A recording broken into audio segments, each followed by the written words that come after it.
Hello everyone, how are you doing? This is MD Tech here with another quick tutorial. In today's tutorial, I'm going to show you guys how to go about resolving a Windows 11 blue screen error you're having on your computer.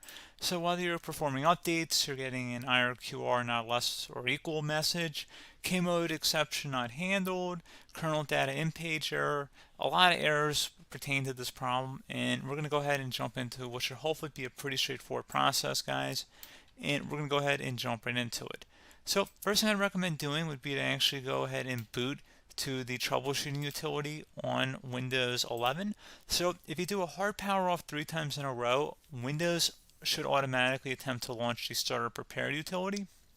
And if it doesn't find anything, it will give you the option to select advanced settings, in which case it will take you to a screen that looks like this.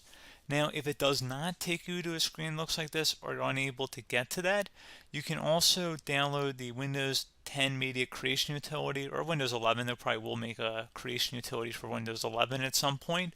And it doesn't really matter. You can actually run the Windows 10 utility on Windows 11 as far as I'm aware. And you should be able to run the troubleshooting utilities built in within it. So you just would go ahead and download it to an ISO file and then burn it to a DVD or USB. It'd have to be about 4 gigabytes or more. It couldn't be a small USB flash drive, and it couldn't be a CD. It'd have to be a DVD. And then you'd boot your computer from it. So depending on the computer manufacturer, you'd have to tap a different key on your keyboard in order to launch that menu, in order to select what boot drive you want to go off of. So it could be anything between the escape key, F2, F8, F12, for example, and those are the function keys on the top of your keyboard.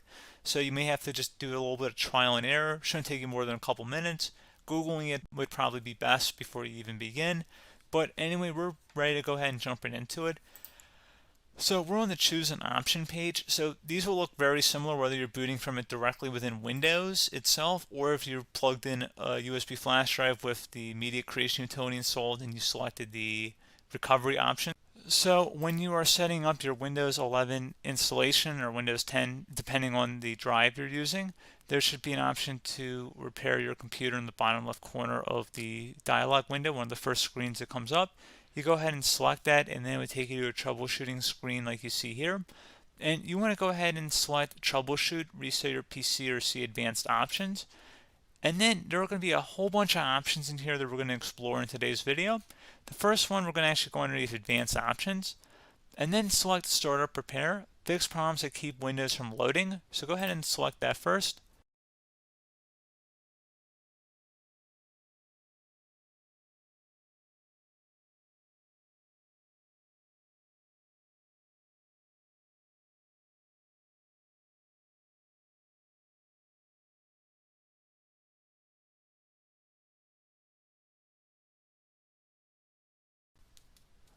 Okay, so you can see it could not repair our PC. That was our first option we could try.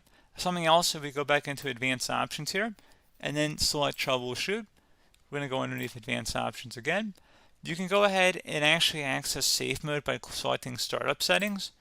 And then if you select the restart button, you have the option on the screen select safe mode with networking, which will give you a key on the screen. It'll tell you which key to press to enter that. I believe it's the F7 key. It'll do that for you. I'm not going to go over that in today's tutorial because I don't really want to go into safe mode, but you're more than welcome to attempt that by going into here and then selecting restart. Again, it'll launch another screen. It'll say what key do you want to press, and it'll give you like 7 or 8 different options, and you want to select safe mode with networking. There's also an option for a command prompt too, but that's going to be something we're going to cover later in this video, and we don't even have to go through that in order to access it. So that's why I'm not going to really push for that, because unless you know exactly what's causing the problem, you probably don't need to go into safe mode. Unless you're trying to recover files, in which case then you definitely can go into safe mode, but we're trying to actually recover our computer here. So I hope that makes sense. Something else we can also try here as well would be to uninstall updates, remove recently installed quality or feature updates from Windows. So if you go ahead and select that, you can uninstall the latest quality updates, which generally is the more day-to-day updates. Feature updates are the less regularly released ones, like the big ones. I would equate it to service packs in like Windows 7 and Windows Vista and Windows XP. So larger updates that occur once or twice a year at most. And the quality updates are more just a regular update. So probably obviously depend. It'll take longer if you're going to try and uninstall the latest feature update versus quality update, and maybe you don't need to go back that far. So just giving you guys a couple pointers with that.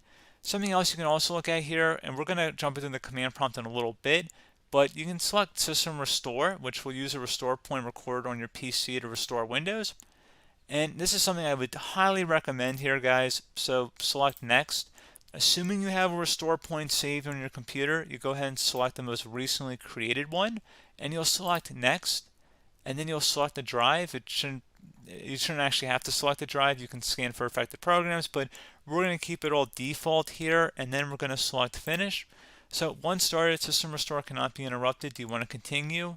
I think we're going to select yes. I don't think we have anything better to do on our computer right now, so just give it a moment here to initialize. It will take a couple minutes to run, obviously depending on how large your hard drive is and how much is saved on the System Restore point. So just give it a couple minutes here.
Okay, so you can see System Restore completed successfully. The system has been restored. Your documents have not been affected. Click the Restart button to restart your computer. Go ahead and select Restart.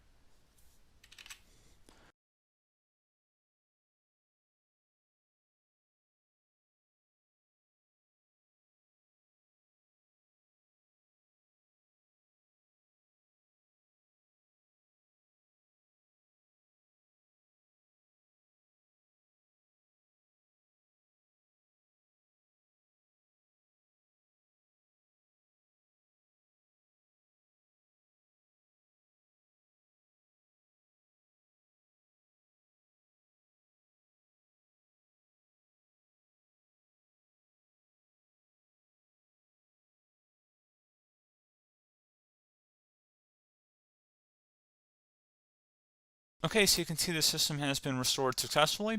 We're going to go over a couple different methods in addition to that if that did not work. So I'm just going to pause the video and we're going to start back on the recovery screen that we started with. Okay, so a couple other things we can try here too. If you go back into troubleshoot, you can select reset your PC, while you choose to keep or remove your personal files and then reinstalls Windows. You can select to keep my files, which will remove apps and settings but keeps your personal files. You can also select remove everything, which will remove all of your personal files, apps, and settings. So this is more of a factory reset, the second option here. First option, it should not delete all of your personal files. However, it will pretty much clear most of your programs, and keep in mind, there's no guarantee that your information, number one, is even still available and easily recoverable on your computer to the point that you actually would be able to recover anything. And the second point is that there's always a chance that it won't actually recover and it will just do a factory reset anyway. So there's no guarantee that actually would keep your files anyway. So I would recommend trying to get a recovery tool and backing that up first before selecting it anyway. But again, those are a couple of different options. And then something else you can try here, if you go back to the choose an option. Another option, if you go underneath choose an option and select troubleshoot, advanced options, and now select where it says command prompt.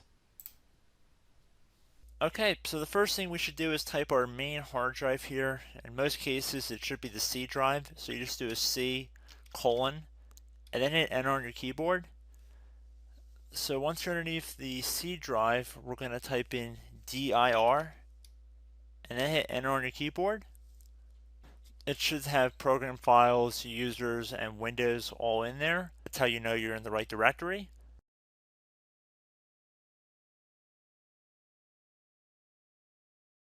In some cases, it might be the D drive as well, so just keep that in mind.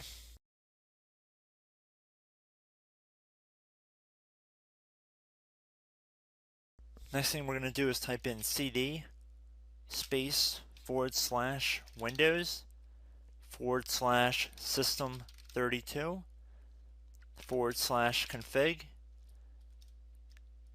and then you're going to hit enter on your keyboard.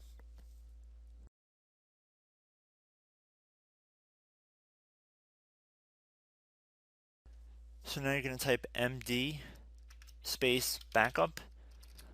If you've seen other tutorials, it might also say to put down md backup. That's because the backup name is pretty common when you want to back something up. So you can name this whatever you want, doesn't have to be backup. So if you've already made a backup folder in the past, you could do backup 1, for example. So once you're done setting the name you want the backup to be called, hit enter on your keyboard again.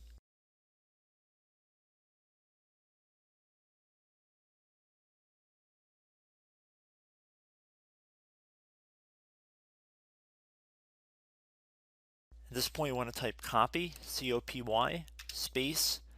Then you want to do the star symbol above the 8 key. Then do a period or a dot, whatever you want to call it. Then another star sign, and then another space, and then type backup. And then hit enter on your keyboard.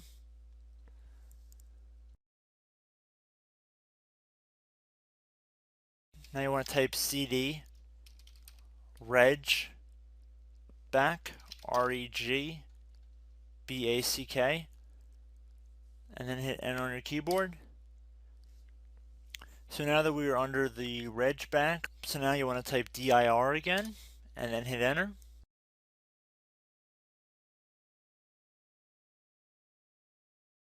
So now at this point we're going to type copy again. So copy, space, star sign,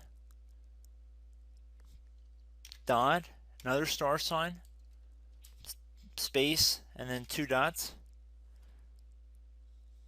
So we're going to type copy, space, star sign, dot, sign, star sign, dot, dot, and then hit enter on your keyboard again. So for overwrite, you want to overwrite all. So type A on your keyboard, so capital A, and then hit enter on your keyboard.